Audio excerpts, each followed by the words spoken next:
سفیان بن عیینہ رحمہ اللہ کی تربیت میں گہرا کردار ہوگا۔ اس قسم کے جو شخصیات ہوتی ہیں عموماً دیکھا یہی گیا ہے کہ ان کے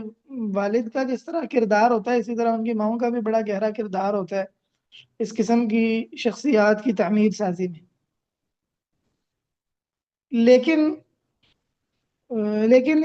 ان کی والدہ کے بارے میں تاریخ کی کتابوں میں ہمیں کوئی ایسا کوئی تذکرہ نہیں ملتا جس سے ان کی والدہ کے متعلق تفصیلات معلوم کی جا سکیں۔ سفیان بن عیینہ رحمہ اللہ کتنے بھائی تھے؟ امام مزی رحمہ اللہ نے تہذیب الکمال میں ذکر کیا ہے کہ آپ کے 10 بھائی تھے۔ سفیان بن عیینہ رحمہ اللہ یہ لوگ 10 بھائی تھے۔ البتہ ہمیں تراجم کی کتاب میں صرف سفیان بن عیینہ رحمہ اللہ کے علاوہ 4 بھائیوں کا تذکرہ ملتا ہے اور وہ چاروں کے چاروں روات حدیث میں سے ہیں۔ ان میں سے ایک ابراہیم بن عیینہ ہے، ایک محمد بن عیینہ ہے، ایک آدم بن عیینہ ہے اور ایک عمران بن عیینہ ہے۔ یہ چاروں کے چاروں روات حدیث میں سے ہیں۔ سفیان بن عیینہ رحمہ اللہ نے اپنے بھائیوں سے متعلق ایک بڑا دلچسپ تذکرہ ایک بہت دلچسپ قصہ ذکر کیا ہے جس میں بڑی حکمت بھی ہے اور اس سے یہ بھی معلوم ہوتا ہے کہ ان کے خاندان کے افراد کون تھے، کیسے تھے، کیا معاملہ تھا۔ یحییٰ بن یحییٰ فرماتے ہیں، کہتے ہیں کہ میں سفیان بن عیینہ رحمہ اللہ کے پاس بیٹھا ہوا تھا تو ایک آدمی آیا، کہنے لگا ابو محمد میں فلاں عورت یعنی اپنی بیوی کی شکایت کرنے لگا کہ فلاں عورت کی آپ کے پاس شکایت لے کے آیا ہوں کہ میں اپنی بیوی کے ہاں سب سے حقیر اور ذلیل اور گھٹیا آدمی ہوں۔ تو سفیان بن عیینہ رحمہ اللہ نے اس کی بات سنی، تھوڑی دیر تو انہوں نے سر جھکا کے رکھا، پھر اس کے بعد اس کو کہنے لگے کہ شاید تم نے اس سے اس لیے عزت کی ہوگی کہ وہ تمہارے لیے عزت کا باعث بنے، یعنی تم نے بڑا حسب نسب خاندان دیکھ کے رشتہ کیا ہوگا کہ یہ بڑے اونچے خاندان کی ہے تو شاید اس سے شادی کی وجہ سے مجھے بھی بڑی عزت مل جائے گی۔ تو اس نے کہا کہ بالکل معاملہ اسی طرح ہی ہے۔ تو سفیان بن عیینہ رحمہ اللہ فرمانے لگے، کہنے لگے جو بندہ عزت حاصل کرنے کی کوشش کرتا ہے نا، یعنی اس طرح اللہ تعالیٰ اس کو ذلیل کر دیتا، اور جو شخص مال کی طرف جاتا ہے اللہ تعالیٰ اس کو فقیر کر دیتا ہے، اور جو بندہ دین کی طرف جاتا ہے اللہ اس کو عزت بھی دیتا ہے اور مال بھی دیتا ہے۔ پھر اپنا قصہ سنانے لگے، کہنے لگے ہم 4 بھائی تھے، میں، سفیان، محمد، عمران، ابراہیم۔ کہتے ہیں ہم 4 بھائی تھے، محمد ان میں ہم میں سے سب سے بڑے تھے، عمران سب سے چھوٹے تھے، میں درمیانہ تھا۔ کہتے ہیں کہ محمد نے شادی کا ارادہ کیا نا تو انہوں نے سوچا کہ میں نا کوئی بڑی حسب نسب والی خاندان والی اونچی عورت سے شادی کروں گا تو اس سے مجھے بھی عزت ملے گی، اور کہتے ہیں کہ جو میرا معاملہ تھا تو میں نے دین کو ترجیح دی تو اللہ تعالیٰ نے میرے لیے عزت بھی جمع کر دی اور مال بھی جمع کر دیا، اور کہنے لگے کہ نبی علیہ الصلوۃ والسلام کی حدیث ہے کہ عورت سے 4 چیزوں کے لیے شادی کی جاتی ہے، مال کی وجہ سے، حسب نسب کی وجہ سے، خوبصورتی کی وجہ سے، دین کی وجہ سے، تو تم دین کو ترجیح دو۔ تو کہنے لگے کہ اللہ تعالیٰ نے ہمارے ساتھ ایسا معاملہ کیا۔ اس واقعے سے ایک تو یہ پتہ چلتا ہے کہ سفیان بن عیینہ رحمہ اللہ 4 بھائی تھے، تو ممکن ہے مراد یہ ہو ہم 4 بھائی تھے یعنی ایک ماں سے، کیونکہ امام مزی رحمہ اللہ نے ذکر کیا کہ 10 بھائی تھے، تو پھر 4 بھائیوں کو ذکر کرنے کا کیا مقصد ہوا؟ تو یا تو یہ 10 بھائیوں والی بات کمزور ہوگی یا 4 بھائی ہوں گے، 10 ہی بھائی ہوں گے، لیکن سفیان بن عیینہ نے اس لیے کہا کہ ہم 4 بھائی تھے کہ وہ 4 بھائی سگے بھائی ہوں گے، ان کی ایک ہی ماں ہوگی۔ عرب لوگوں کے ہاں عام بات تھی کہ ایک سے زائد شادیاں بھی کی جاتی تھیں، لوڈیاں بھی کی جاتی تھیں، تو ممکن ہے اسی بات کو مد نظر رکھتے ہوئے انہوں نے اس طرح کی بات کی ہو۔ تو دوسرا اس سے یہ بھی پتہ چلتا ہے کہ جو کم حسب نسب والا شخص عزت کی خاطر کسی بڑے حسب نسب والے خاندان میں شادی کرتا ہے تو اس کے ساتھ اس کے مقدر میں عموماً ایسے ہی لکھا جاتا ہے کہ اللہ تعالیٰ اس کو اسی طرح ذلیل کر دیتا ہے، اور مشاہدہ اس کی دلیل ہے۔ لہٰذا نبی علیہ الصلوۃ والسلام کی جو نصیحت ہے اور نبی علیہ الصلوۃ والسلام کی جو رہنمائی ہے اس کو انسان کو ضرور یاد رکھنا چاہیے۔ سفیان بن عیینہ رحمہ اللہ نے اپنے بھائیوں میں سے جو علم میں خاص مقام پایا ہے باوجود اس کے کہ باقی بھائی بھی علم سے تعلق رکھنے والے ہیں روات حدیث میں، لیکن وہ باقی بھائیوں کو نصیب نہیں ہوا۔ اور یہ اللہ سبحانہ و تعالیٰ کی عطا اور اللہ سبحانہ و تعالیٰ کی توفیق ہوتی ہے۔ سفیان بن عیینہ رحمہ اللہ کہتے ہیں کہ بچپن میں مجھے والد نے نصیحت کی تھی، 15 سال میری عمر تھی، تو میرے والد نے مجھے نصیحت کی۔ میرے والد مجھے کہنے لگے کہ نا اللہ تعالیٰ کے معاملے میں دھوکے کسی میں مبتلا نہ ہونا، جو تمہاری تعریف کرے گا نا اگلے دن وہی آدمی جب ناراض ہوگا تو تمہارے متعلق کلمہ شر بھی کہے گا، لیکن لہٰذا کسی کی تعریف کے دھوکے میں بھی مبتلا نہیں ہونا، اور برے ساتھیوں کی مجلس اختیار نہیں کرنی چاہے تمہیں اکیلا رہنا پڑے، اور جو تمہارے بارے میں حسن زن رکھے تو ایسا معاملہ نہ کرنا کہ اس کا حسن زن بدگمانی میں تبدیل ہو جائے، اور یاد رکھو اس بات کو کہ علماء کے ہاں وہی شخص بامراد ہوتا ہے جو علماء کی اطاعت کرتا ہے۔ تو سفیان بن عیینہ رحمہ اللہ فرماتے ہیں میں نے اپنے والد کی اس وصیت کو اپنا قبلہ بنا لیا کہ میں بس اسی طرف متوجہ رہتا، جو میرے والد نے باتیں کہی ہیں ان کو میں نے اپنا حرز جاں بنا لیا، ان پر عمل کرتا۔ تو سفیان بن عیینہ رحمہ اللہ نے اس امر کو مد نظر رکھا، انہی اصولوں پر انہوں نے دین کا علم حاصل کیا۔ سفیان بن عیینہ رحمہ اللہ نے جب علم کا آغاز کیا تو جن علماء سے بکثرت سفیان بن عیینہ رحمہ اللہ نے علم سیکھا ان میں بہت سے اساتذہ ہیں سفیان بن عیینہ کے، ان میں دو لوگ بڑے ہی نمایاں ہیں، بڑی اہمیت کے حامل ہیں، اور دونوں ہی اس وقت کے بہت بڑے علماء میں دونوں کا شمار ہوتے۔ ان میں ایک عمر بن دینار رحمہ اللہ ہیں، تابعی ہیں، اور دوسرے امام زہری ہیں، یہ بھی تابعی ہیں۔ عمر بن دینار اور امام زہری دونوں بہت اپنے وقت کے بہت بڑے امام ہیں۔ سفیان بن عیینہ رحمہ اللہ فرماتے ہیں کہ مجھے امام ابن جریج نے کہا، کہنے لگے کہ عمر بن دینار کے ہاں جو تمہارا مقام ہے اس تک ہم نہیں پہنچ سکتے، لیکن تم اس منصب پر فائز ہو سکتے ہو، یعنی اچھی طرح علم حاصل کرو، ممکن ہے اللہ تعالیٰ تمہیں بھی اس مقام تک پہنچا دے۔ تو سفیان بن عیینہ رحمہ اللہ نے عمر بن دینار رحمہ اللہ کی صحبت اختیار کی، اور اس وقت سفیان بن عیینہ رحمہ اللہ کی عمر ابھی کم تھی۔ شعبہ بن حجاج رحمہ اللہ فرماتے ہیں میں نے ابن عیینہ کو عمر بن دینار کے پاس دیکھا، ابھی وہ بچے تھے، اتنی کم عمری تھی ان کی کہ لمبی لمبی انہوں نے تختیاں پکڑ رکھی تھی اور ان کے کانوں میں بالیاں تھیں۔ عرب کے ہاں یہ ایسے بھی کیا جاتا تھا کہ جو غیر بالغ بچہ ہوتا اس کے کان میں بھی بالیاں ڈال دی جاتی ہیں، جیسے عورت کے کانوں میں بالیاں ڈالی جاتی، تو کم عمر بچوں کے کانوں میں ڈالی جاتی تھی۔ تو شعبہ کہتے ہیں اتنے کم عمر تھے کہ ان کے کانوں میں بالیاں ڈالی ہوئی تھی۔ سفیان بن عیینہ رحمہ اللہ نے کتنی کم عمری میں علم حاصل کرنا شروع کیا تھا، اس کا اندازہ اس بات سے بھی ہوتا ہے کہ سفیان بن عیینہ رحمہ اللہ فرماتے ہیں کہ میں عبد الکریم جزری کی مجلس میں بیٹھا کرتا، 2 سال ان کی مجلس میں آتا رہا، اور وہ اپنے شہر والوں سے کہا کرتے کہ اس بچے کو دیکھو، یہ مجھ سے مسائل پوچھتا ہے لیکن تم مجھ سے مسائل نہیں پوچھتے۔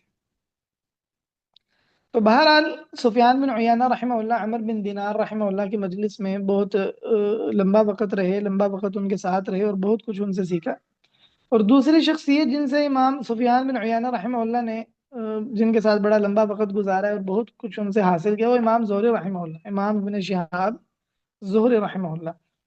16 سال سے زائد امام ابن عیینہ رحمہ اللہ نے اپنے استاد امام ابن شہاب زہری رحمہ اللہ کی کے ساتھ رفاقت رہی اور ان سے علم سیکھتے رہے۔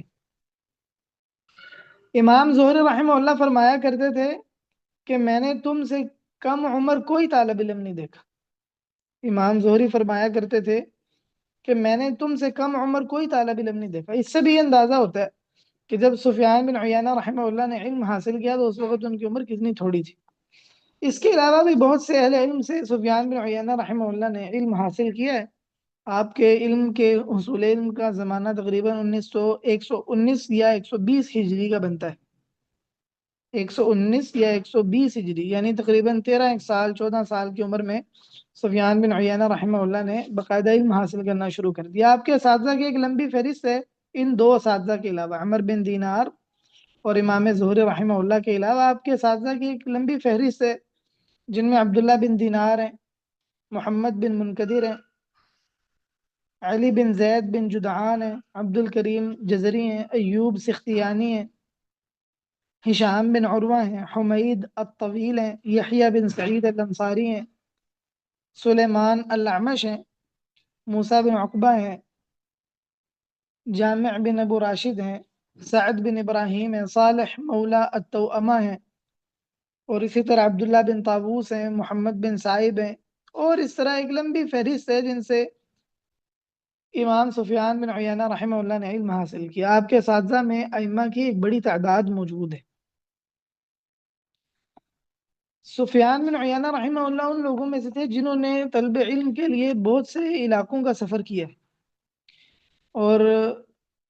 امام مالک رحمہ اللہ سے سفیان بن عیینہ رحمہ اللہ کو جو بات ممتاز کرتی ہے وہ یہی ہے۔ امام مالک اور امام سفیان بن عیینہ دونوں کا زمانہ ایک ہے۔ امام مالک مدینہ منورہ میں تھے، سفیان بن عیینہ رحمہ اللہ مکہ مکرمہ میں تھے۔ امام مالک کی وفات 179 میں ہوئی ہے، اور امام سفیان بن عیینہ رحمہ اللہ کی وفات 198 میں ہوئی ہے، 198 ہجری میں ہوئی ہے۔ امام مالک رحمہ اللہ نے طلب علم کے لیے سفر نہیں کیا، جبکہ امام سفیان بن عیینہ رحمہ اللہ نے کئی ایک علاقوں کا سفر کیا علم حاصل کرنے کے لیے۔ اس لیے کہا گیا ہے کہ جن لوگوں کے پاس اس وقت علم جمع ہو گیا ان میں سے ایک امام سفیان بن عیینہ رحمہ اللہ۔ سفیان بن عیینہ رحمہ اللہ کے تلامذہ کی بھی ایک لمبی فہرست ہے، بلکہ بعض آپ کے اساتذہ ایسے ہیں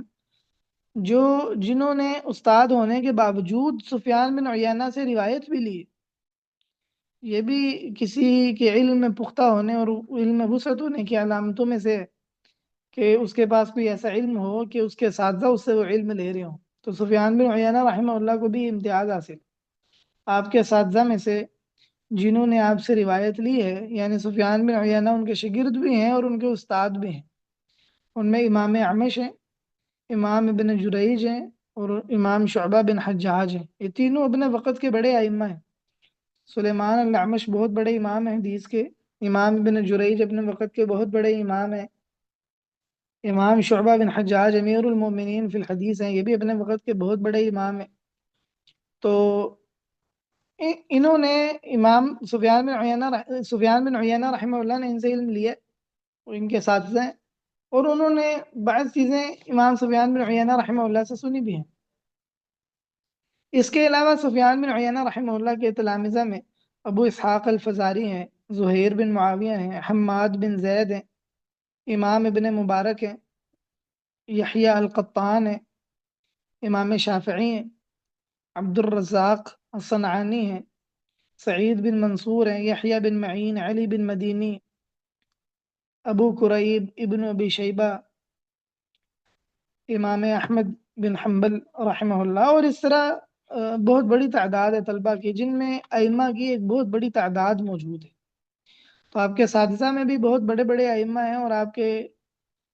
طلبہ میں بھی ائمہ کی ایک بڑی تعداد موجود ہے۔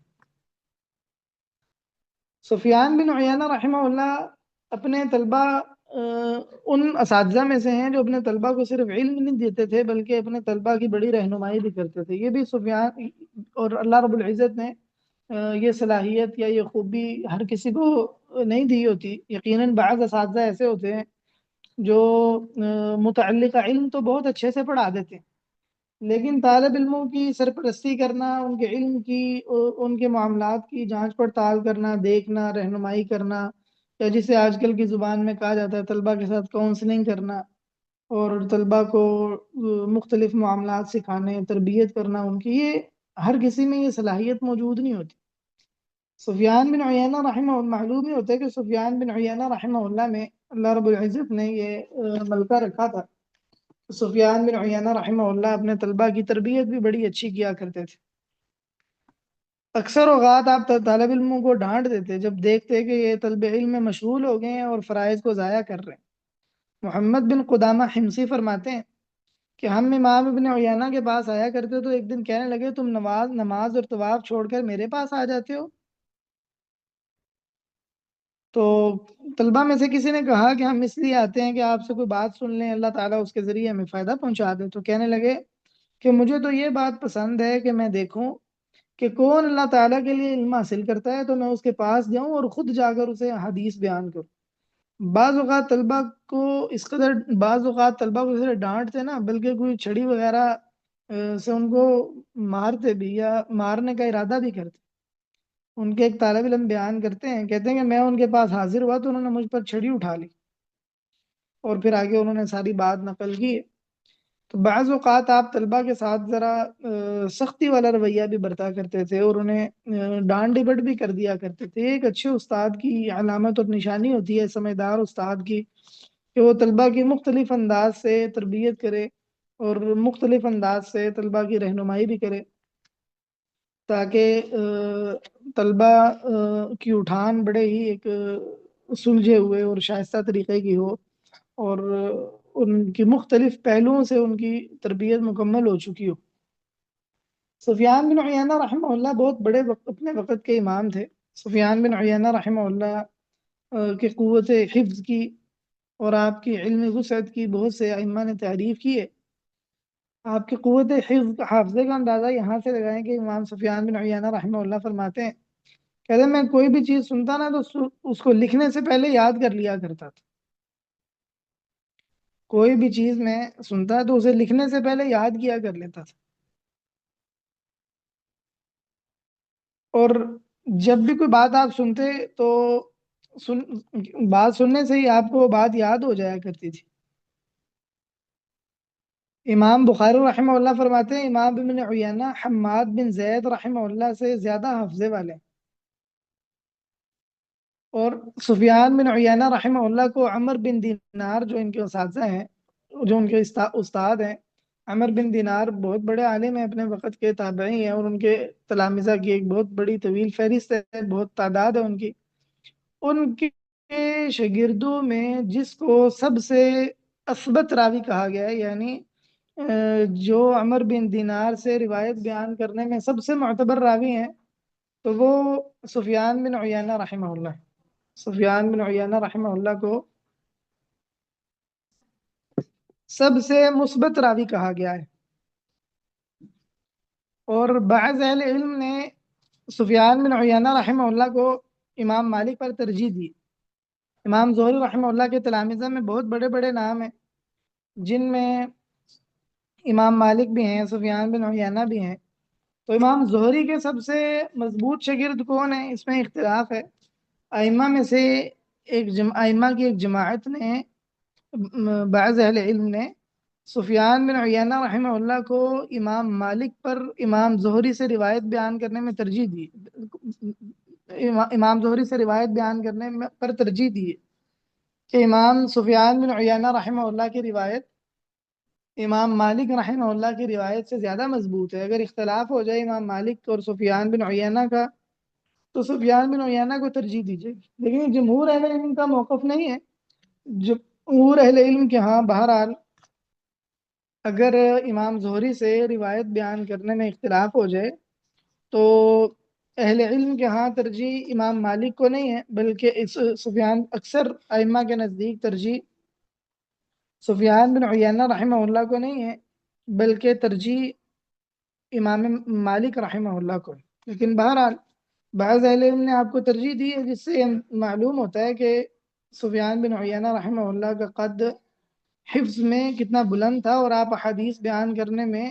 کتنے زیادہ متقن اور پختہ تھے کہ آپ حدیث کو اتنی اچھے سے یاد کرتے کہ آپ کو اپنے اساتذہ خاص طور پر سفیان عمر بن دینار اور امام زہری ان کے مضبوط ترین شاگردوں میں سے قرار دیا گیا ہے، بلکہ علی الاطلاق مضبوط ترین شاگرد کہا گیا۔ امام شافعی سفیان بن عیینہ رحمہ اللہ کی تعریف بہت سے اہل علم نے کی ہے۔ امام شافعی رحمہ اللہ کا قول میں نے بالکل آغاز میں ذکر کیا تھا، آپ فرماتے ہیں کہ میں نے کسی میں نہیں دیکھا کہ علم کی ایسی صلاحیت موجود ہو جیسے سفیان بن عیینہ رحمہ اللہ میں، اور فرماتے ہیں کہ لیکن میں نے کسی کو نہیں دیکھا جو فتویٰ دینے میں بڑی ہی احتیاط اختیار کرنے والے ہوں، اور سفیان بن عیینہ رحمہ اللہ سے بڑھ کر میں نے اس میں کسی کو نہیں دیکھا۔ اور فرمایا کرتے تھے کہ میں نے حدیث کی تفسیر کرنے میں سفیان بن عیینہ رحمہ اللہ سے زیادہ اچھا کوئی نہیں دیکھا۔ عبداللہ بن وہب رحمہ اللہ فرمایا کرتے تھے، کہتے تھے کہ میں تفسیر قرآن میں امام ابن عیینہ سے بڑھ کر کوئی عالم نہیں جانتا۔ امام احمد رحمہ اللہ فرماتے ہیں، کہتے ہیں کہ آپ سنتوں کو بہت زیادہ جاننے والے تھے، نبی علیہ الصلوۃ والسلام کی سنتوں کو، یعنی بڑے اس کے پختہ عالم تھے۔ عبد الرحمن بن مہدی رحمہ اللہ فرماتے ہیں، کہتے ہیں کہ سفیان بن عیینہ رحمہ اللہ کو قرآن پاک اور حدیث کی تفسیر کی اتنی معرفت ہے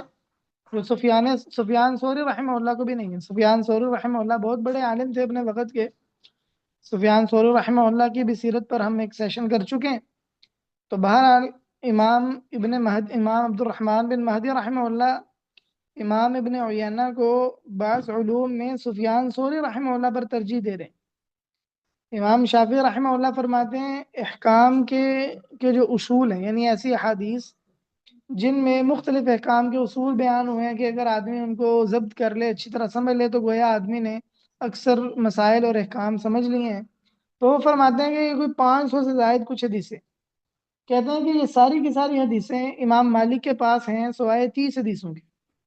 اور فرماتے ہیں کہ یہ ساری کی ساری احادیث امام ابن عیینہ کے پاس بھی ہیں سوائے 6 احادیث کی۔ یعنی سفیان بن عیینہ نے احادیث احکام کے جو اصول ہیں وہ سارے جمع کر لیے سوائے 6 حدیثوں کے۔ امام ذہبی رحمہ اللہ نے سیر اعلام النبلاء میں اس قول کا تذکرہ کیا ہے اور فرماتے ہیں کہ رواتہ ثقات، کہ اس کے جو راوی ہیں، اس بات کو امام شافعی سے بیان کرنے والے، وہ راوی ثقہ ہیں۔ تو اس سے معلوم ہوتا ہے کہ سفیان بن عیینہ رحمہ اللہ صرف علم حدیث ہی نہیں بلکہ آپ دیگر علوم میں بھی بڑا بلند مقام رکھتے تھے۔ جن علوم میں آپ سے متعلق جن علوم سفیان بن عیینہ رحمہ اللہ کی تعریف جن ائمہ نے کی ہے، اور امام سفیان بن عیینہ رحمہ اللہ کے مختلف علوم کا تذکرہ کیا ہے، یا بعض سفیان بن عیینہ رحمہ اللہ کے ایسے اقوال جن سے یہ معلوم ہوتا ہے کہ سفیان بن عیینہ رحمہ اللہ کے پاس یہ علوم تھے، تو ان علوم میں سے علم حدیث تو ہے ہی ہے، اس کے ساتھ علم تفسیر ہے، علم انصاب ہے، اور اسی طرح علم انصاب کے ساتھ ساتھ حدیث کے جو اختلاف کا علم ہے جسے مشکل الحدیث کہا جاتا ہے، اس کا علم، عقیدے کا علم، اور اس طرح دیگر بعض علوم میں سفیان بن عیینہ رحمہ اللہ کو بڑی دسترس حاصل تھی۔ کہہ سکتے ہیں کہ سفیان بن عیینہ رحمہ اللہ علوم کے جامع تھے، اسی لیے بعض اہل علم نے آپ کا تذکرہ کیا ہے تو آپ کو شیخ الاسلام کے نام سے آپ کا تذکرہ کیا ہے۔ امام ذہبی رحمہ اللہ نے اپنی کتاب سیر اعلام النبلاء میں آپ کے حالات زندگی لکھے ہیں، تو لکھا ہے الامام الکبیر حافظ العصر شیخ الاسلام۔ تو بلا شبہ سفیان بن عیینہ رحمہ اللہ نے بہت سارے علوم کا احاطہ کر رکھا تھا، اور آپ کی جو علم میں مہارت تھی وہ کسی ایک خاص فن میں نہیں ہے، اگرچہ آپ کی سب سے زیادہ شہرت علم حدیث میں، لیکن صحیح یہ ہے کہ صرف اور صرف آپ کی مہارت علم حدیث میں نہیں بلکہ فقہ میں، فتوے میں، تفسیر میں، انصاب میں، عقیدے میں، اور اس طرح دیگر چیزوں میں بھی سفیان بن عیینہ رحمہ اللہ کی بڑی مہارت تھی اور پختہ تھے ان علوم میں بھی۔ بحث بن اسد رحمہ اللہ فرماتے ہیں، کہتے ہیں کہ میں نے سفیان بن عیینہ جیسے کوئی نہیں دیکھا۔ آپ سے کہا گیا کہ شعبہ بن حجاج بھی ان جیسے نہیں ہیں، تو کہنے لگے کہ شعبہ بھی ان جیسے نہیں ہیں۔ یحییٰ القطان رحمہ اللہ جو بہت بڑے محدث ہیں، فرماتے ہیں میرے اساتذہ میں سے سفیان بن عیینہ رحمہ اللہ کے سوا کوئی نہیں زندہ بچا، باقی سب فوت ہو چکے ہیں۔ اور کہنے لگے گزشتہ 40 سالوں سے سفیان بن عیینہ امامت کے درجے پر فائز ہے۔ عبد الرحمن بن مہدی رحمہ اللہ فرماتے ہیں کہ سفیان بن عیینہ حجاز کی احادیث کو سب سے زیادہ جاننے والے۔ سفیان بن عیینہ رحمہ اللہ نے کتابیں بھی لکھی ہیں، اگرچہ ان کتابوں کا نام ہم تک نہیں پہنچا۔ بعض اہل علم نے ذکر کیا ہے کہ بالکل آغاز میں جن لوگوں نے تصانیف لکھنی شروع کی تھیں ان میں امام سفیان بن عیینہ رحمہ اللہ بھی تھے۔ دوسری صدی ہجری کے نصف میں تقریباً ائمہ نے احادیث لکھنی شروع کی اور کتابیں لکھنے کا آغاز ہوا۔ اس سے پہلے احادیث لکھی جاتی لیکن وہ متفرقات ہوتی تھی، کوئی موضوع یا مرتب کوئی تدوین نہیں تھی، جسے تصنیف کہا جاتا ہے کہ چیزوں کو باقاعدہ مرتب کیا جائے، ان کو کوئی ترتیب دی جائے۔ تو دوسری صدی ہجری سے پہلے اس طرح کی کوئی ترتیب نہیں تھی۔ تو جن لوگوں نے بالکل آغاز میں، جو سفیان بن عیینہ رحمہ اللہ 107 ہجری میں پیدا ہوئے، 198 ہجری میں سفیان بن عیینہ رحمہ اللہ کی وفات ہوئی، تو یہ بھی دوسری صدی ہجری کے علماء میں سے۔ تو دوسری صدی ہجری کے نصف میں جن لوگوں نے تصانیف لکھنے کا آغاز کیا، ان میں سے ایک سفیان بن عیینہ رحمہ اللہ بھی تھے۔ سفیان بن عیینہ رحمہ اللہ جیسے میں نے کہا ہے محدث بھی ہیں اور جرح تعدیل کے ائمہ میں سے بھی ہیں۔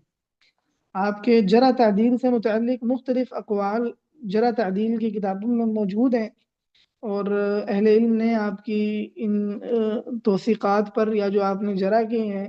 سفیان بن عیینہ رحمہ اللہ نے، اہل علم نے اس پر اعتماد کیا ہے۔ معلوم ہی ہوتا ہے کہ سفیان بن عیینہ رحمہ اللہ اس فن میں بھی، یعنی جرح تعدیل میں بھی، سفیان بن عیینہ رحمہ اللہ بڑے مقام پر تھے اور اس میں بڑی مہارت رکھتے تھے۔ علم حدیث میں، حدیث روایت کرنے میں سفیان بن عیینہ رحمہ اللہ کو مدلس کہا گیا ہے۔ اور آپ کی تدلیس کیا ہے؟ اہل علم نے ذکر کیا ہے کہ آپ کی تدلیس کی نوعیت یہ تھی کہ امام زہری سے کوئی طالب علم یا کوئی ان کا شاگرد حدیث بیان کرتا، اور وہ سفیان بن عیینہ رحمہ اللہ نے خود امام زہری سے نہ سنی ہوتی، جب آپ اس کو آگے بیان کرتے تو یہ ذکر نہ کرتے کہ یہ ذکر نہ کرتے کہ یہ حدیث امام زہری رحمہ اللہ سے کس نے بیان کی، بلکہ ڈائریکٹ امام زہری سے اس کو بیان کر دیتے۔ اس قسم کی روایت کا حکم کیا ہوتا ہے؟ یقیناً اس قسم کی روایت اہل علم قبول نہیں کرتے، کیونکہ معلوم نہیں ہے کہ جو واسطہ ذکر کیا گیا ہے وہ واسطہ کون ہے، وہ کون شخص ہے جس کا تذکرہ نہیں کیا گیا۔ ہو سکتا ہے وہ کوئی ضعیف راوی ہو، لہٰذا اس قسم کی روایت قبول نہیں کی جاتی۔ تو امام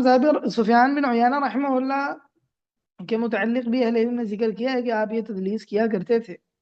لیکن سفیان بن عیینہ رحمہ اللہ جہاں یہ تدلیس کرتے تھے تو وہاں یہ بات بھی مد نظر رہنی چاہیے اور علم میں ہونی چاہیے کہ سفیان بن عیینہ رحمہ اللہ صرف اس بندے سے تدلیس کیا کرتے تھے جو بندہ ثقہ اور مضبوط ہوتا۔ امام ابن حبان رحمہ اللہ نے یہ بات ذکر کی ہے، وہ فرماتے ہیں کہ صرف ایک بندہ ایسا ہے جو بندہ صرف اور صرف ثقہ راویوں سے تدلیس کرتا ہے، کہ اس نے جن روایات میں تدلیس کی ہے اور دیگر واسطوں سے، جب دیگر طریقوں سے جب تلاش کیا گیا ہے کہ وہ واسطہ جو سفیان بن عیینہ رحمہ اللہ نے ذکر نہیں کیا وہ کون سا تھا، تو وہ ثقہ بندہ ہی تھا۔ یہ صرف اور صرف سفیان بن عیینہ ہے، اس کے علاوہ دنیا میں کوئی ایسا بندہ نہیں۔ یہ بات امام ابن حبان رحمہ اللہ نے ذکر کی ہے۔ تو گویا سفیان بن عیینہ رحمہ اللہ تدلیس کرتے تو ہیں، لیکن وہ تدلیس ثقہ راوی سے ہی ہوتی ہے بس، ضعیف راوی سے سفیان بن عیینہ رحمہ اللہ تدلیس نہیں کرتے۔ سفیان بن عیینہ رحمہ اللہ عقیدے میں بھی جیسے میں نے ذکر کیا ہے امام تھے۔ سفیان بن عیینہ رحمہ اللہ سے بعض ایسے اقوال مروی ہیں جو عقیدے میں ایک اصول کی حیثیت رکھتے ہیں، اور اہل علم نے ان اقوال کو اپنے عقیدے کی کتابوں میں اور منہج کی کتابوں میں ذکر کیا ہے اور ان اقوال پر اعتماد کیا ہے۔ سفیان بن عیینہ رحمہ اللہ سے جو عقیدے میں اقوال مروی ہیں، عقیدے میں جو خاص طور پر کتابیں لکھی گئی ہیں، ان میں سے ان کتابوں میں بہت سے اقوال سفیان بن عیینہ رحمہ اللہ کے جمع کر دیے گئے ہیں۔ سفیان بن عیینہ رحمہ اللہ سے پوچھا گیا کہ یہ اہل السنہ والجماعہ سے کیا مراد ہے، تو کہنے لگے الجماعہ سے مراد ہے کہ نبی علیہ الصلوۃ والسلام کے صحابہ ابو بکر و عمر وہ اکٹھے ہو گئے جس مسئلے پر، ان کی ابو بکر و عمر پر صحابہ اکٹھے ہو گئے، ان کی بیعت ہو گئی، اس سے یہ مراد ہے الجماعہ سے۔ اور سنت سے مراد یہ ہے کہ حکمرانوں کے معاملے میں صبر کیا جائے، خواہ وہ ظلم اور زیادتی کرے۔ تو یہ بلا شبہ اہل سنہ کے ہاں یہ ایمان اور عقیدے کے اصولوں میں سے ایک اصل ہے کہ ابو بکر و عمر رضی اللہ تعالیٰ عنہ کی خلافت تسلیم کی جائے، اور ظالم حکمران اگرچہ اپنی رعایا پر ظلم کریں اور ان کے ساتھ زیادتی کریں، ان کے خلاف خروج نہ کیا جائے، اور مسلح جد و جہد نہ کی جائے، اور خانہ جنگی والا ماحول نہ بنایا جائے۔ سفیان بن عیینہ رحمہ اللہ فرماتے ہیں، کہتے ہیں کہ ایمان قول و عمل کا نام ہے، اس میں کمی زیادتی بھی ہوتی ہے۔ تو اہل السنہ والجماعہ کے اصولوں میں سے ایک اصل ہے کہ ایمان میں کمی بیشی ہوتی ہے، ایمان کم زیادہ بھی ہوتا ہے۔ اللہ رب العزت نے جیسے قرآن پاک میں کئی ایک مقامات پر ذکر کیا ہے۔ سفیان بن عیینہ رحمہ اللہ اللہ تعالیٰ کی سفیان بن عیینہ رحمہ اللہ سے اللہ تعالیٰ کی صفات کے متعلق پوچھا گیا کہ یہ جو حدیث میں ہے کہ اللہ تعالیٰ کل قیامت والے دن آسمانوں کو اپنی انگلیوں پر اٹھا لے گا، اور بندوں کے دل اللہ تعالیٰ کے رحمان کی انگلیوں میں سے دو انگلیوں کے درمیان ہے، اور یہ کہ اللہ تعالیٰ مسکراتا ہے یا اللہ تعالیٰ خوش ہوتا ہے، تو اس قسم کی جو صفات حدیث میں آئی ہیں اللہ سبحانہ و تعالیٰ کے متعلق ان کا کیا حکم ہے؟ سفیان بن عیینہ رحمہ اللہ فرمانے لگے کہ یہ صفات جس طرح آئی ہیں اسی طرح ہم ان کو قبول کریں گے بغیر کیفیت کے۔ یعنی ہم یہ نہیں کہیں گے کہ اللہ تعالیٰ کا مسکرانا ایسا ایسا ہے، کیفیت بیان نہیں کریں گے، ہم ان کو ہو بہو جیسے ہی آئی ہیں ویسے ہی تسلیم کر لیں گے۔ تو یہی اہل سنہ والجماعہ کا عقیدہ ہے، یہی اہل سنہ کا طریقہ ہے کہ اللہ سبحانہ و تعالیٰ کی جتنی صفات ہیں ان صفات کو اسی طرح ہو بہو قبول کر لیا جائے، ان میں کسی قسم کی کسی قسم کی کوئی تعویل نہ کی جائے، بلکہ جو جو ان میں صفات وارد ہوئی ہیں ان کا اللہ سبحانہ و تعالیٰ کے لیے اس بات کیا جائے، اور ان کو مخلوق سے تشبیہ نہ دی جائے، اور نہ ہی ان کی کوئی کیفیت بیان کی جائے کہ کہا جائے کہ اللہ سبحانہ و تعالیٰ کا ہاتھ نعوذ باللہ ایسے ہوگا، یا اللہ تعالیٰ مسکراتا ہے ایسے ہوگا، یا اللہ سبحانہ و تعالیٰ کا چہرہ اس طرح ہوگا۔ اللہ تعالیٰ کی جتنی صفات ہیں ان میں سے کسی بھی صفت کی کوئی بھی تعویل نہ کیجیے۔ قرآن پاک کے متعلق سفیان بن عیینہ رحمہ اللہ فرماتے ہیں کہ کہتے ہیں کہ اس سے عمدہ اور بہتر بات ہم اس سے بہتر اور عمدہ بات ہم کوئی نہیں کہہ سکتے کہ قرآن اللہ سبحانہ و تعالیٰ کا کلام ہے، اور فرمایا کرتے تھے کہ جو اس بات کا قائل نہیں ہے کہ قرآن پاک اللہ تعالیٰ کا کلام ہے اور جنت میں اللہ تعالیٰ کا دیدار کیا جائے گا تو وہ جہمی ہے۔ اور فرمایا کرتے تھے کہ میں نے اپنے 70 سال سے میں نے جتنے اپنے اساتذہ کو پایا ہے، جن میں عمر بن دینار بھی شامل ہیں، وہ سب کہا کرتے تھے کہ قرآن پاک اللہ تعالیٰ کا کلام ہے، مخلوق نہیں۔ سفیان بن عیینہ رحمہ اللہ سے اہل بدعت کی ترتیب میں بھی کئی ایک اقوال موجود ہیں جو عقیدہ و منہج میں بڑی رہنمائی کرتے ہیں۔ اللہ تعالیٰ نے قرآن پاک میں فرمایا ہے کہ جن لوگوں نے موسیٰ علیہ السلام کے قوم میں سے جن لوگوں نے بچڑا پکڑ لیا تھا، اس کی عبادت کی تھی نعوذ باللہ، تو ان کو ان کے رب کی جانب سے غضب ملے گا، دنیا کی زندگی میں ان کے لیے ذلت ہے۔ تو اس کے بعد اللہ تعالیٰ نے فرمایا وَكَذَلِكَ نَجْزِي الْمُفْتَرِينَ، ہم اسی طرح جو افطرا کرنے والے ہیں، بہتان باندھنے والے ہیں، ہم اسی طرح ان کو جزا دیتے ہیں۔ تو اس سے متعلق سفیان بن عیینہ رحمہ اللہ فرماتے ہیں ہی لکل مفترن الی یوم القیامہ، قیامت تک آنے والے ہر بہتان باندھنے والے، یعنی ہر بدعتی کے لیے قیامت تک یہی حکم ہے کہ اللہ تعالیٰ ہر بدعتی کو اسی طرح ذلیل کرتے ہیں کہ اللہ تعالیٰ دنیا میں اس کو رب کی طرف سے اللہ تعالیٰ اس پر غصے بھی ہوتا ہے، اور دنیا میں کی زندگی میں اللہ تعالیٰ اس کو ذلیل بھی کر دیتا ہے۔ سفیان بن عیینہ رحمہ اللہ فرماتے تھے جو بندہ کسی بدعتی کے جنازے میں شریک ہوتا ہے تو جب تک اس جنازے سے پلٹ نہ آئے اللہ تعالیٰ اس بدعتی سے ناراض رہتا ہے۔ اور فرمایا کرتے تھے سفیان بن عیینہ رحمہ اللہ کہ کسی رافضی کے پیچھے نماز نہ پڑھو، نہ ہی کسی جہمی کے پیچھے نماز پڑھو، یعنی جو اللہ تعالیٰ کی صفات نہیں مانتے، اور نہ ہی کسی قدری کے پیچھے نماز پڑھو، یعنی جو اللہ کی تقدیر کے بارے میں گمراہی کا شکار ہے، اور نہ ہی کسی مرجی کے متعلق اور نہ ہی کسی مرجی کے پیچھے نماز پڑھو۔ مرجی وہ لوگ ہوتے ہیں جو یہ سمجھتے ہیں کہ انسان گناہ کر لے تو گناہ کرنے سے انسان کو کوئی خاص نقصان نہیں پہنچتا، اور یا بالکل نقصان نہیں پہنچتا سرے سے، اور وہ عمل کو ایمان کا حصہ قرار نہیں دیتے۔ بلا شبہ یہ ایک گمراہی والا موقف. خیر سفیان بن عیینہ رحمہ اللہ سے عقیدہ و منہج سے متعلق کئی ایک اقوال مروی ہیں جو مختلف کتابوں میں موجود ہیں. سفیان بن عیینہ رحمہ اللہ بڑے حکیم تھے، آپ سے بڑی پرحکمت باتیں بھی مروی ہیں. آپ فرمایا کرتے تھے، کہتے تھے اگر ہمارے دل پاکیزہ ہو جائیں تو ہم اللہ تعالیٰ کے کلام سے کبھی سیر نہ ہوں. اور فرمایا کرتے تھے کہ میں اس بات کو پسند نہیں کرتا کہ میرے اوپر کوئی ایسا دن یا رات آئے جس میں میں اللہ تعالیٰ کے کلام کو نہ دیکھوں. یقیناً یہ بڑی پرحکمت بات بھی ہے اور ہمارے لیے سبق آموز بھی ہے کہ ہمارے کتنے شب و روز گزر جاتے ہیں نعوذ باللہ ہم نے اللہ تعالیٰ کے کلام کو نہیں دیکھا ہوتا، قرآن پاک کی تلاوت نہیں کرتے ہم، جبکہ سلف صالحین اس معاملے میں بہت ہی زیادہ ہمیں فکر مند نظر آتے ہیں اور قرآن پاک کی تلاوت کا بہت زیادہ اہتمام کرتے ہیں. تو بات وہی ہے جو سفیان بن عیینہ رحمہ اللہ نے کہی ہے کہ یہ اصل میں دلوں کی پاکیزگی نہ ہونے کی وجہ سے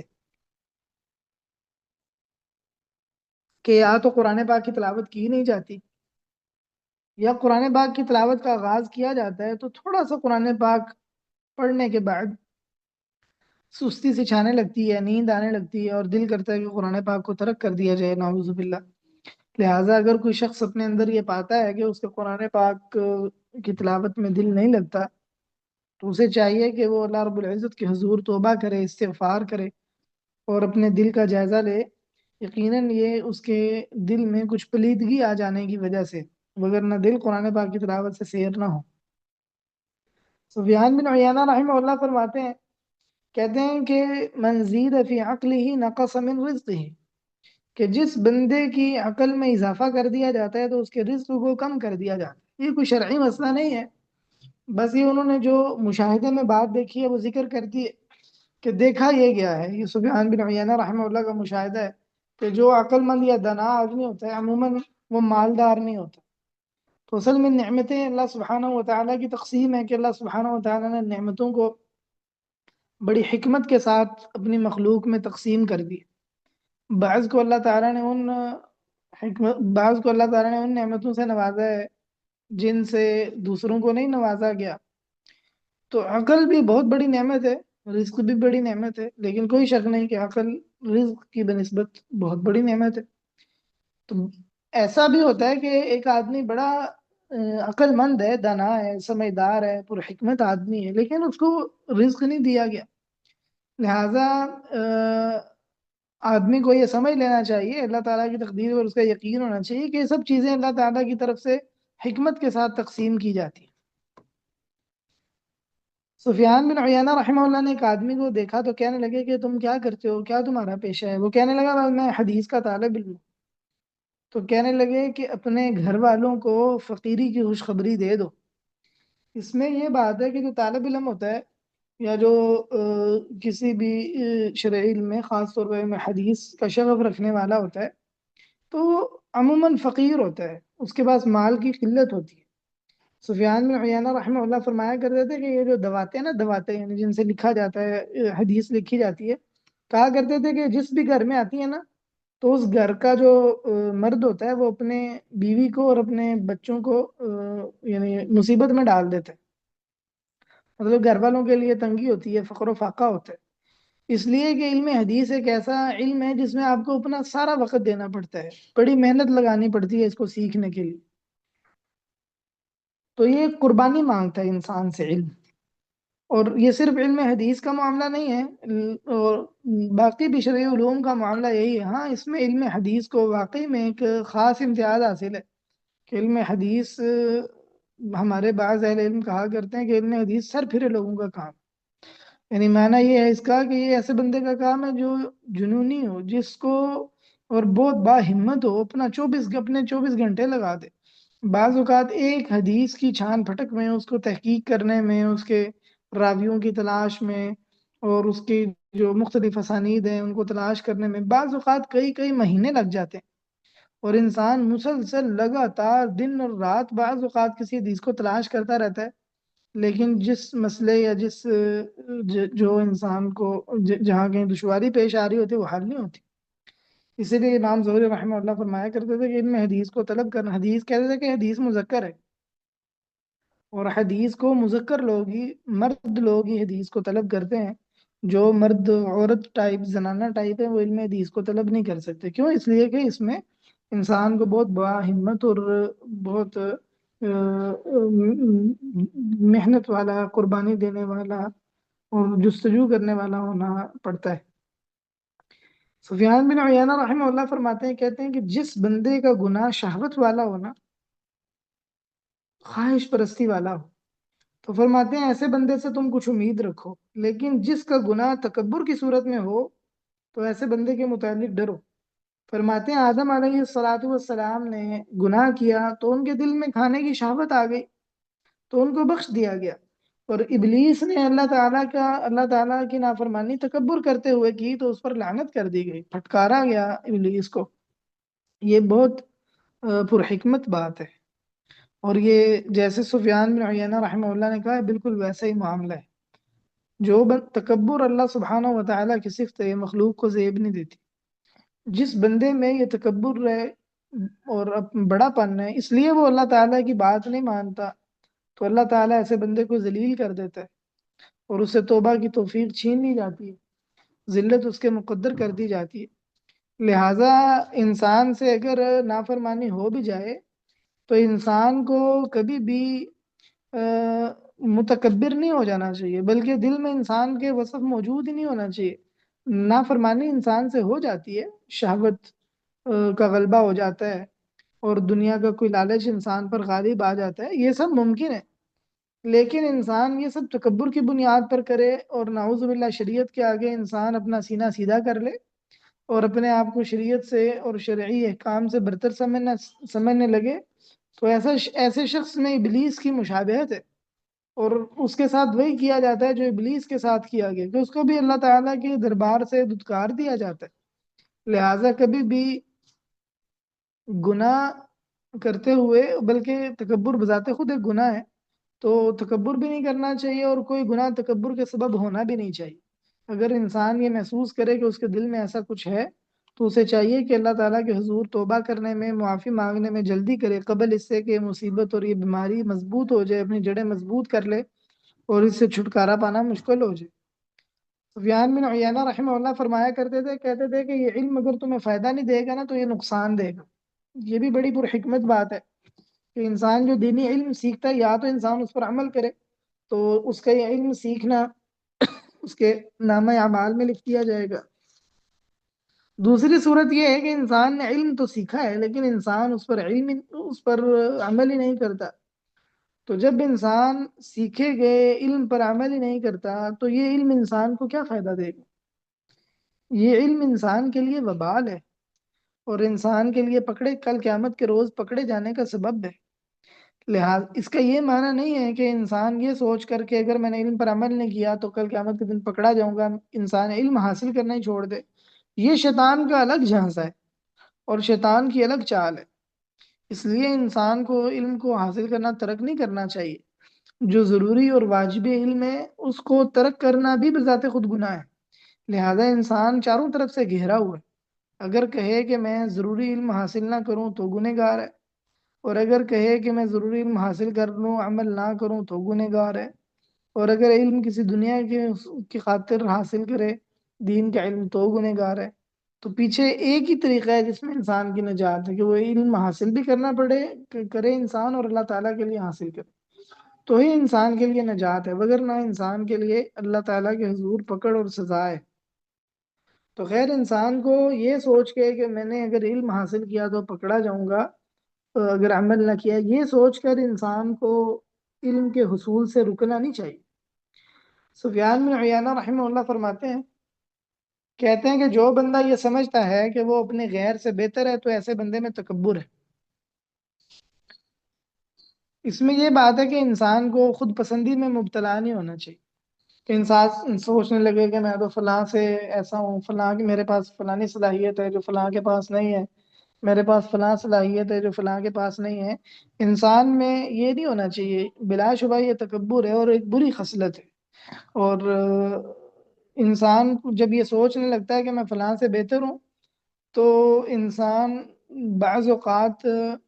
اس شخص کے حق میں مختلف قسم کے ظلم کرنے لگتا ہے، اور اگر اس کی جانب سے انسان کی اصلاح کی جاتی ہے، انسان کو کوئی خیر کی بات بتلائی جاتی ہے، تو انسان بعض اوقات اس کی بات کی تردید کر دیتا ہے۔ تو یہ انسان کے لیے آخرت کا بھی خسارہ ہے، اور دنیا میں بھی انسان کے لیے ذلت کا سبب ہے۔ جو بندہ یہ سمجھتا ہے کہ میں فلاں سے بہتر ہوں،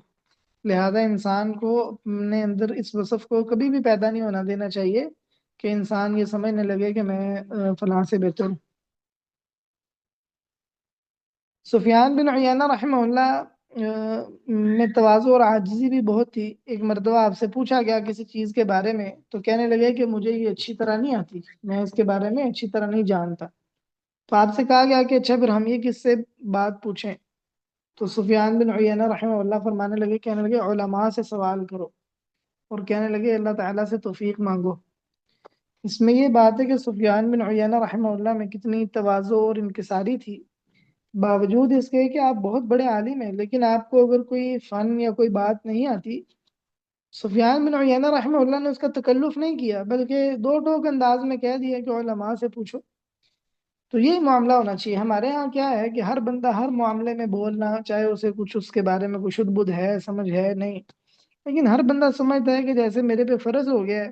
کہ میں دین کے متعلق گفتگو کروں، کسی سے بس پوچھنے کی دیر ہے، تو اس کے بعد اس کے دفتر کھل جاتے ہیں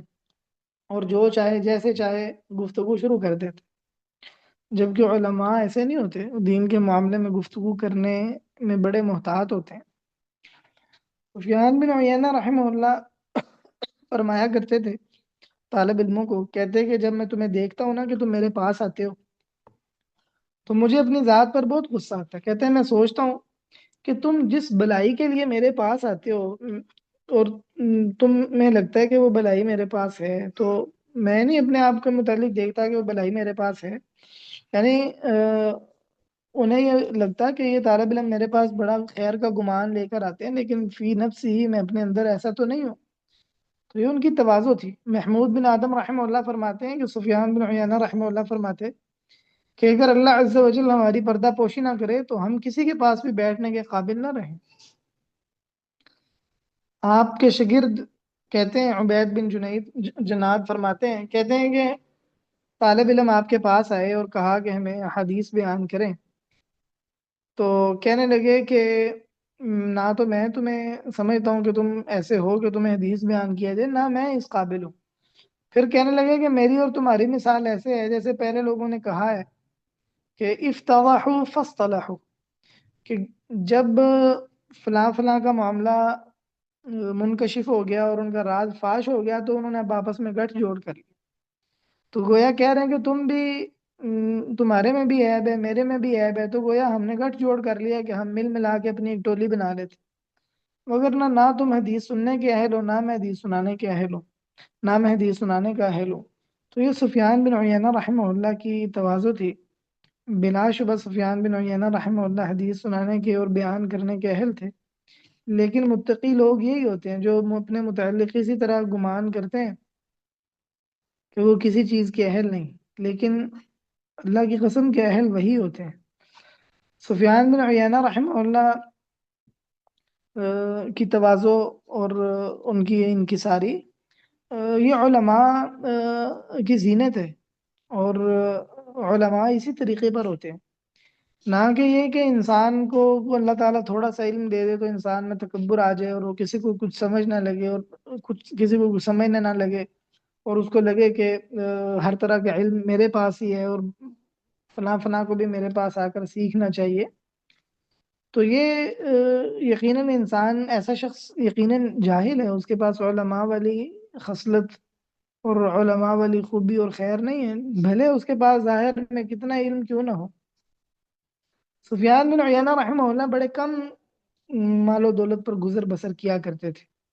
کہ سفیان بن عیینہ رحمہ اللہ کے مختلف اقوال سے بھی بات واضح ہے، جیسے انہوں نے اپنے شاگرد کو کہا کہ جب پتہ چلا کہ وہ طالب علم ہے تو کہنے لگے اپنے گھر والوں کو فقر کی خوشخبری دے دو، اور اس طرح کے جو اقوال ہیں اس سے بھی یہ معلوم ہوتا ہے کہ سفیان بن عیینہ رحمہ اللہ تنگ دستی پر گزارا کرنے والے تھے۔ آپ کے شاگرد ابو یوسف فسوی کہتے ہیں کہ میں سفیان بن عیینہ رحمہ اللہ کے پاس آیا تو دیکھا کہ جو تو دیکھا کہ جو کی دو روٹیاں پڑی ہوئی، تو سفیان بن عیینہ رحمہ اللہ اپنے شاگرد سے کہنے لگے کہ 40 سال سے میرا یہ کھانا ہے، 40 سال سے میرا یہ کھانا ہے کہ جو کی جو دو تم روٹیاں دیکھ رہے ہو یہی کھا رہا ہوں۔ یہ جو زہد اور دنیا سے بے رغبتی ہے، یہ ویسے ہر شخص کے لیے پسندیدہ ہے۔ شریعت نے یہی مزاج دیا ہے کہ انسان دنیا سے بچنے والا ہو، زہد اختیار کرے، بے رغبتی اختیار کرنے والا ہو۔ لیکن جو شخص علم سے وابستہ ہے اور اس کے ساتھ لوگ عقیدت رکھتے ہیں اور اس کی پیروی کی جاتی ہے، اقتداء کی جاتی ہے، ایسے شخص کے زیادہ لائق ہوتا ہے کہ وہ اس بات کا خیال کرے اور اس دنیا سے دیگر لوگوں کی بنسبت زیادہ بے رغبتی دکھائے اور دنیا میں مبتلا نہ ہو جائے۔ اس لیے کہ عالم کا دنیا میں مبتلا ہونا یہ عام آدمی کے دنیا میں مبتلا ہونے کی بنسبت زیادہ بڑا فتنہ ہے۔ سفیان بن عیینہ رحمہ اللہ فرمایا کرتے تھے، کہتے تھے کہ آدمی کہتا ہے کہ مجھے اپنے نفس کی اچھائی کا علم ہے، مجھے اپنے نفس کی برائی کا علم ہے، جبکہ معاملہ یہ ہے کہ آدمی کے برے ہونے کے لیے یہی بات کافی ہے کہ وہ اپنے آپ میں کوئی برائی دیکھے اور اصلاح نہ کرے۔ یعنی آدمی کہتا ہے نا میرے اندر یہ برائی ہے مجھے پتہ ہے، تو بھئی برائی ہے تو تم نے ٹھیک کیوں نہیں کی؟ یہ بڑی زبردست بات کی سفیان بن عیینہ نے۔ بعض لوگ بڑے فخر سے کہتے ہیں ہمیں پتہ جی میرے اندر کیا کمزوری ہے، میرے اندر کیا گناہ ہے۔ تو بھئی اگر گناہ ہے تو اس کو نکالو، اس لیے تھوڑی ہے کہ تم لوگوں کو بتاتے رہو کہ میرے اندر فلاں بھی کمی ہے، فلاں بھی کمی ہے۔ یقیناً اللہ سبحانہ و تعالیٰ نے کسی بھی انسان کو مکمل پیدا نہیں کیا، اور اللہ رب العزت نے بشری تقاضے کے مطابق اللہ تعالیٰ نے انسان کو ایسا بنایا، بشری تقاضے کے مطابق اس سے غلطی ہوتی ہے، لیکن اس کا یہ معنی تو نہیں ہے کہ انسان اپنے اندر اس غلطی کو جان لے اور انسان اس کی اصلاح نہ کرتا پھرے۔ سفیان بن عیینہ رحمہ اللہ فرمایا کرتے تھے، کہتے تھے کہ آدمی تب تک ایمان کی حقیقت کو نہیں پا سکتا جب تک وہ اپنے اور حرام کے درمیان حلال کی کوئی رکاوٹ کھڑی نہ کر دے اور گناہ سے مشابہت رکھنے والے امور کو ترک نہ کر دے۔ اس سے ملتی جلتی بات کہی ایک اہل علم سے، سلف صالحین سے مروی ہے، وہ یہ کہ انسان گناہ سے بچنے کے لیے بعض حلال چیزوں کو بھی ترک کر دے اور جو مشتبہ چیزیں انسان ان کو بھی ترک کر دے، کہ کہیں ایسا نہ ہو کہ انسان ان حلال چیزوں کو استعمال کرتے کرتے مکروہ چیزوں کو استعمال کرنے لگے، اور پھر مکروہ چیزوں کو استعمال کرتے کرتے انسان جو حرام چیزیں انسان ان کا ارتکاب کرنے لگے۔ یقیناً اس میں انسان کے لیے تباہی و بربادی اور خوف ہے۔ سفیان بن عیینہ رحمہ اللہ کی اقوال اور آپ کی سیرت سے معلوم ہوتا ہے کہ سفیان بن عیینہ رحمہ اللہ بڑے رقت والے اور خوف الہی رکھنے والے شخص تھے۔ ایک دن آپ فضیل بن عیاض رحمہ اللہ کو کہنے لگے اگر تمہیں لگتا ہے نا کہ روئے زمین پر میرے اور آپ سے کوئی برا آدمی ہے تو یہ بہت برا گمان ہے۔